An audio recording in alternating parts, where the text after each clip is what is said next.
In the first 5 decades of Wisconsin Lutheran College, only 2 people served as director of athletics. Well, as year number 52 dawns for WLC, Jeremiah Hoffmann becomes the 3rd AD. He discusses his path to this position, the people, places, and life experiences that have inspired him the most, and he talks about what excites him about this year and beyond for Warriors athletics. Jeremiah Hoffmann is our guest on the inaugural edition of Warriors One-on-One.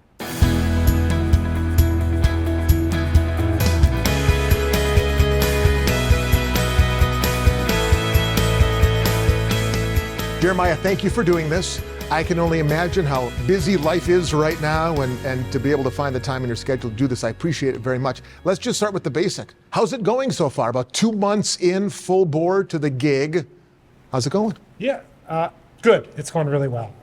Super excited. Yeah. Feel like every day is a new adventure. I come into the office and I have a checklist of things that I'm going to get done today. And then at the end, by 10 o'clock, that all changes. And 3 new things have come up and 5 other things have been added to that list. And so here we go. Which is probably a big part of the job. I mean, I'm sure every day you have your list of things to do, but then stuff happens, life happens, and you got to kind of juggle it all, right? Yeah, that's the nature of probably really any job, but certainly in athletics, and things are changing.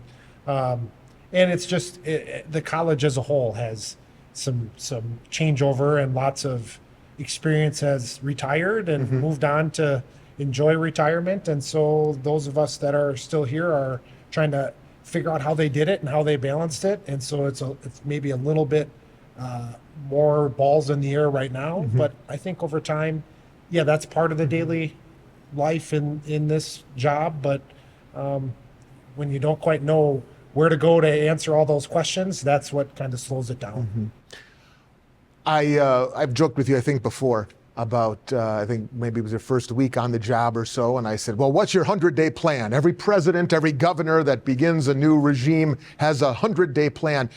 What are maybe some of the things and maybe not in the first 100 days, but as you kind of map things out, what are some of the things on your radar, short-term, long-term? Yeah, I think it's just, there's a couple things that I talked about with our staff early on, and that we've kind of gone back to, and it's making sure that on a broad sense, we're giving a really good experience for our student athletes. And we've done that for a long time. And so just continuing to build on that. But then to look at some of our other assets and make sure that we're taking care of them, both on the physical side, like from the facilities, what are we, is there opportunities where we can make some improvements that we can afford right now? And how do we invest back in our people? We have some great human resources. And so how do we make sure that those folks, those coaches are happy here and are getting what they want out of the job, and we're being a good partner for them. What's the most important thing in prioritizing all that? Because it can be kind of intimidating, I'm sure, when you look at everything you want to get done and everything that the entire department wants to do moving forward. How do you go about kind of sorting through the list of priorities? Yeah, I think people's first. Yeah. And you have to make sure, I've said it many times to people in the last 6 months. Usually you don't come into a department like this and it's in such good shape. Usually it's a dumpster fire. You're trying to figure out how to right the ship, and Skip retired and left us in a fantastic place. We have all the right people in the building. And so making sure that I've strengthened the relationship with them so that they continue to be really good at what they do. And then from there, it's just trying to be really strategic, and what can we realistically afford, what from a time perspective, from a financial perspective, making sure that we're looking at the projects and the upgrades that have an impact, but then aren't irresponsible in financially. You made a good point, and I want to point this out. It's not as if you took this job and you had been off campus and on day one was your first day on campus. I mean, we'll get into your history here at WLC the last couple of years, but you had a chance to work with the retiring athletic director, Skip Noon. What did you glean from that time? A lot of conversations, I know a lot of meetings and time together to help ease into the transition. What did you learn from that maybe puts you in a much better position now than had you come in here cold turkey, let's say? Yeah, I think we could go very practically and list things that we talked about in the day-to-day tasks. But I think what I learned most from Skip, which I had an idea of, but Skip really drove it home, is that patience and relationships. Like you just have to be patient, and things are going to go slower, and you can't make everything a fire that needs to be put out immediately. But then also you have to gain the trust of your coaches and your people, and when they trust you, then they're gonna give you that time. They're gonna invest in what you're doing. Mm-hmm. As I said, you a familiar face on campus. The last couple of years, you served as the director of the Sport and Recreation Management grad program. I guess I would ask, because that program, you talk about a blossoming dimension of this campus. How hard a decision was that to leave that program, something you had been working to really build, and it is continuing to grow and transition to this side of campus? Take me through that decision-making process for you. Yeah, that's a great point. I mean, there's so many things on both sides. Anyone who knew me in high school and college, or if you looked at my college resume, you would go, why is this guy in academics? But I think that uniquely put me in a position to understand what students were going through, and I never ever thought I'd be in academics. And so when I took that role on, I was apprehensive to if I could do it and how it would go. And when I got into it, I started to really love it. And I love to help our students, our grad students, our graduate assistants develop their own careers and find their own way in the business where others had done that for me. And so there was a lot that I really enjoyed about that, and Mm-hmm. learned about how colleges work and how academics work. But at my heart, I'm a sports guy. You know, I grew up in a sports. My dad was a coach, was an AD, and so I've been in a gym literally from the time I was born to now. And even in that role as the director of the Sport and Rec Management program, Adam will tell you, Ani will tell you, Jenny Lee will tell you, I was over here every day because these are my people. Like, this is where I wanted to be. I was begging HR, hey, I'll take a closet in the Recs for an office. Just let me be over there, because there's so many things that tie together with that program and with what's happening over here. You mentioned your dad being a director of athletics at Winnebago Lutheran Academy, where you attended. What, from watching your dad as he had this role, what did you learn from that maybe you recognize in yourself now, or certain traits and characteristics of how he led an athletic department to how you want to and do lead a department? Yeah,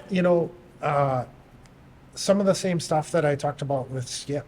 You know, he just really patient and really was big on relationship, and both my dad and Skip, like this true servant leader heart, where, you know, I watch my dad sweep the bleachers and take out garbages and sweep the floor and work the brat stand at a summer picnic for the Kohler company so that the athletic department would have a few more dollars, and finding ways to do things that maybe didn't fit in the budget, and being willing to just try some things and see what happens. And so I think it's just from him, whether it was coaching or whether it was in the athletic director role, it's just this willingness to serve and willingness to do what it takes to help others. Is that unique to D3 athletics? The landscape changes as you go up the ladder, D2, Division I. There's so many things that are different. But is that mindset, is that mentality unique to D3? Because I've talked to others that have worked in athletics at the Division III level, and even those who've maybe been at D3 and worked their way to D1 at some point, and they always say there's something different there at that level about that camaraderie, that mindset.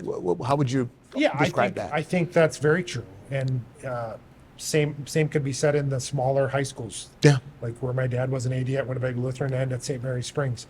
Those, you don't have the same resources. You don't have the same staff. You don't have the same dollars. And so, but the expectation is for the same experience and for the same, whether it's game day experience, whether it's that student athletes, whether it's the families. And so the really good departments and the really good people figure out how to get it done. And the only way you're going to do it in D3 is if there's a lot of collaboration. What's the most challenging part of this job right now in this day and age? I think that if you look at the last 15 or 20 years, Division III athletics is way closer to what mid-majors were in the 90s. And so the experience that we are able to give kids at the Division III level is what they were doing in Division I at the lower levels. And so, but we don't have the same budget. And so which is good. It's great for the families. It's great for the kids. It's what we want to do, but it's trying to give that first class experience, knowing that in this world of higher ed, the college can't fund it at that way. So we have to figure out how to do it other ways. You bring up the larger topic of higher education and the highs and lows and the cost and a lot of things that parents and families and students have to deal with every day. How does athletics here at WLC, how should it complement the collegiate experience of higher education here at WLC? Yeah, it's a huge part of it. I mean, let's be honest, there's kids that are here because of athletics. They're not going to this institution or any other one if it's not for baseball or softball or basketball or whatever the sport may be. But our job as athletics is to make them understand that they're a student first. That's why it's student athlete, and that they're not going to go pro. Like, I hate to break it to you, you're not going pro in your sport. It's very unlikely, but you're going to go pro in something else. And so my hope and one of the things that I want to help us make sure that our student athletes, when they leave here, understand is that they can leverage everything that they did as a student athlete in their career. You've learned time management, you've learned discipline, you've learned leadership, and those things look really, really good on a resume, and they're going to be extremely helpful when you go and become an accountant or a financial manager or a nurse or whatever the fill in the blank is. And so I think that anyone who has played any sport, whether it was middle school, high school, college, many of them will tell you there are so many things that they learned being on a team, being on the court, being on the field, that as hard as we try and as much as we'd love to, we can't teach in a classroom. That's a good segue because knowing you and knowing a little bit about your story and talking to Warriors fans and Warriors Nation out there about who you are, for those who don't know you, we can't tell the Jeremiah Hoffmann story without talking about the sport of golf. That is something that has been, you talk about a sport impacting a life. I mean, my gosh, what I know of you, the way that golf has impacted your life. Let's get into that a little bit. When did you first, I asked you this the other day, when did you first pick up a golf club? Not sure exactly when the first time was. I would say I always kind of thought golf was cool, and golf was like a special treat or privilege when I was really young. My dad liked to play a little bit, but it wasn't like he played all the time. He played 10, 12 times a year maybe.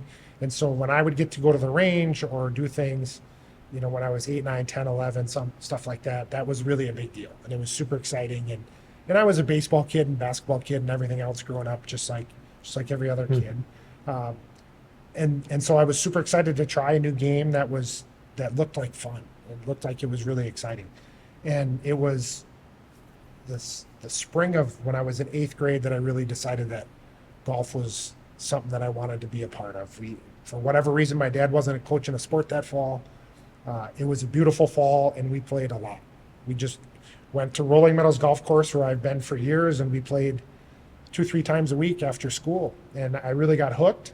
And as we were out there, my dad saw somebody he knew And that gentleman said, "Hey, you should really tell your son to write a letter." And at that time, we didn't have online applications and all that. It was, "Hey, write a letter to the this guy who works in the shop, and he manages the outside kids, and we'll see if we can get you a job."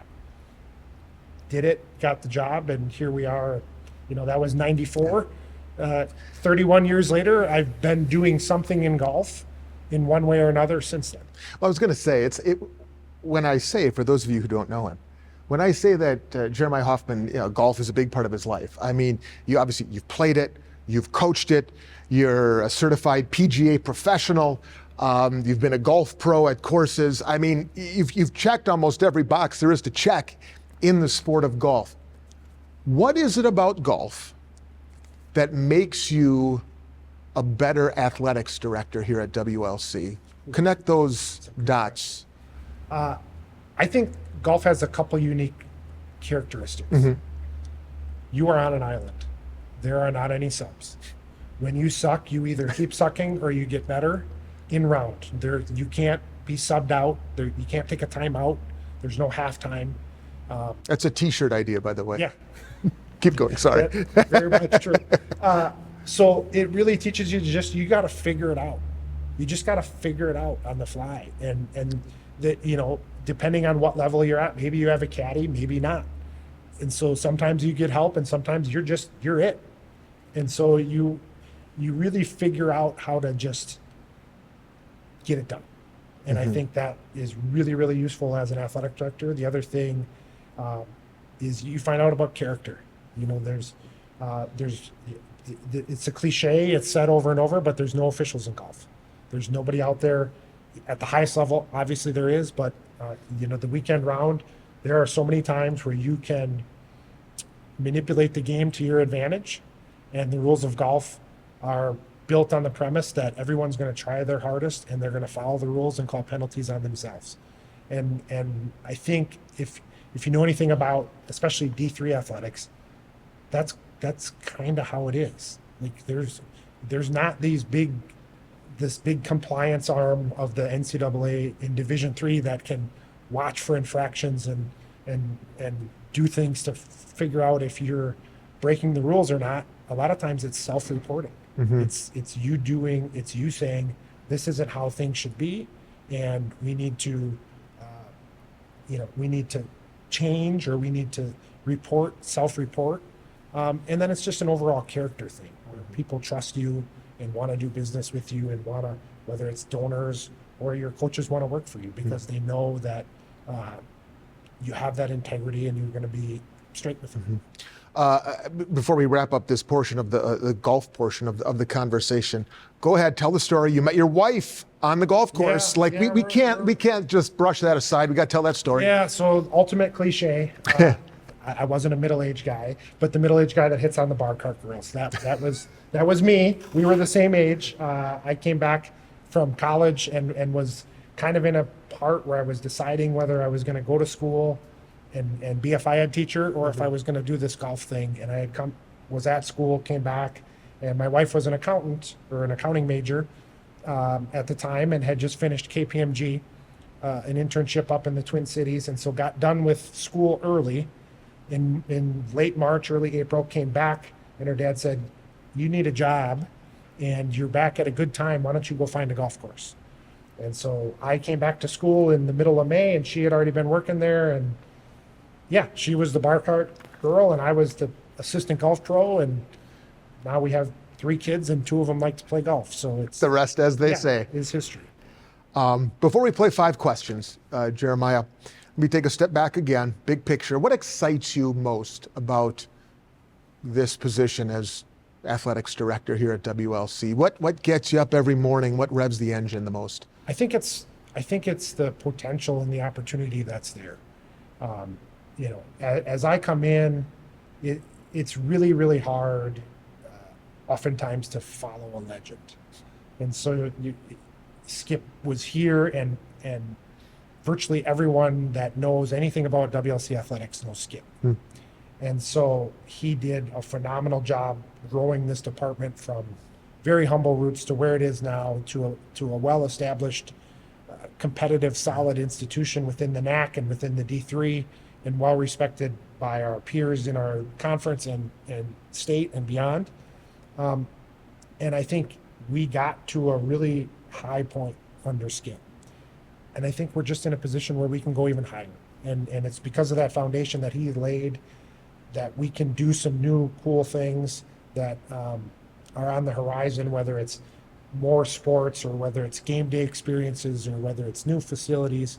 All those things are out there. And I think we're just uniquely positioned because of how we're viewed, but also where our location is and how, as a whole, the college has approached things in a really tenuous time in higher ed financially, where we're not having to chase every dollar and do crazy things, and we haven't done crazy things to maintain.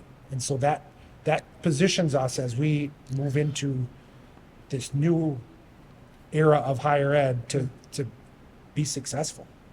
You have introduced in the last month or so the new mantra, armor up. You'll see it. If you haven't already, you'll continue to see it, or you will this upcoming school year. What does that mean? What does that mantra, that phrase embody, and why have you and the department chosen that? Yeah, I think the most obvious thing is it's with our logo or with our mascot, the warrior. And, right. And you don't have to look far to see a fully armored warrior. And so I think that's a logical tie-in, and it just feels like a little more modern take on a hashtag. That's right. Everybody needs a cool hashtag nowadays. But I think there's some tie-in to who we are with being a Christian institution. And you can go into the Bible and you can see the full armor of God. Right. And so there's some really natural ties there, and it's just that reminder for our students that we can absolutely be both. We can be competitors, we can be warriors on the field, but we can do that, and we can do it freely because of the promises that we have. Jeremiah Hoffmann, Wisconsin Lutheran's new director of athletics. Before we sign off and say goodbye, we play 5 questions. And as I say to everybody with whom I play 5 questions, don't overthink it. The first thing that comes to mind. So number 1, to whom do you turn first when you need career advice, and why do you go to that person? Probably my wife, just because she's done a lot of things too and understands finance, and she pays the bills. So we have to, if I'm going to make a change, we got to make sure that we can continue to have the revenue flowing. As they say on Family Feud, good answer. Good answer. Good answer. Number 2, who was the first person you told outside of your family, your immediate family, when you accepted this position? Who was that person you called or texted, wanted to tell? It was probably a group chat of people here. Adam Heinzen, Jenny Lee Voss, and Aaron Onenson. I had a good relationship with the 3 of them through my previous role and asked them a million questions in the process. And so they at least pretended like they were excited for me to be interviewing for the job. So I felt like I at least owed it back to them to let them know. What character trait do you admire most in other people? A willingness to serve. Willingness to serve and give back, I think. This might make you think, maybe not, but if you had to have a career in something unrelated to athletics, in no way, shape, or form is that career tied to athletics, what field would that be?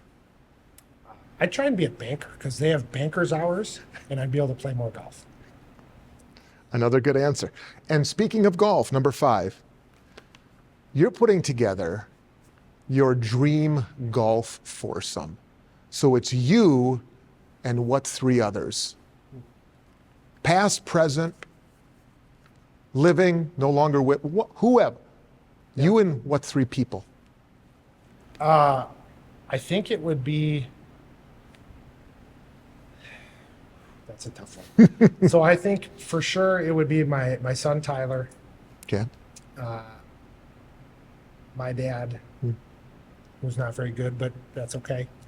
And I think you got to put a grade in there. So I think I'd like to play with a guy like Arnold Palmer, just because Arnie had a way of recognizing and making every person feel really important. And if you, I feel like in this business or in any business, if you can do that, you're going to be successful. And I'd love to pick his brain on that. Just a side question, I guess. Did you ever have a chance to meet him, shake his hand, in all your golf comings and goings? I did Okay. not. No. Okay. No. It's amazing the connection he had. I mean, Arnie's Army. I mean, the connection he had was almost revolutionary in the sport, right? Right. Yeah. Yes, it I was mean- at a time when golf could have gone a lot of different directions. Yeah. He was the catalyst for it moving forward, and just a cool guy. Like, he flew his own plane to tournaments. Who does that? Like, it's there's amazing stories about it, and just willingness to do some interesting things. Like, I grew up in the era where they had the Sports Center commercials, and the one where he at ESPN, he's making an Arnold Palmer in the cafeteria. Like, cool stuff like that. It's just it makes you want to cheer for a guy like that. On the way out, I'm going to give you the last word, and there's your camera right there. Okay. What message do you want to leave Warriors Nation, talking about athletes, alumni, families, friends, anybody and everybody affiliated with WLC athletics, past and present? What message do you want to offer to them as you embark on this new journey? I think just say thank you. Thank you for what you've gotten us to this point. I'm super excited at the opportunity.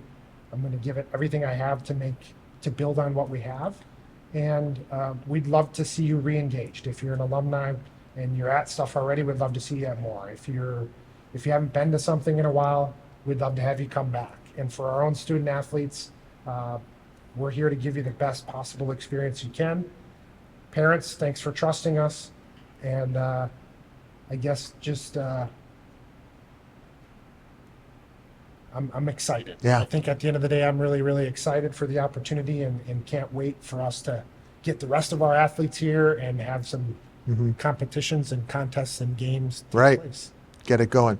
Jeremiah Hoffmann, thank you Thank you. for your time, and thank you for watching our inaugural edition of Warriors One on One. We'll see you next time.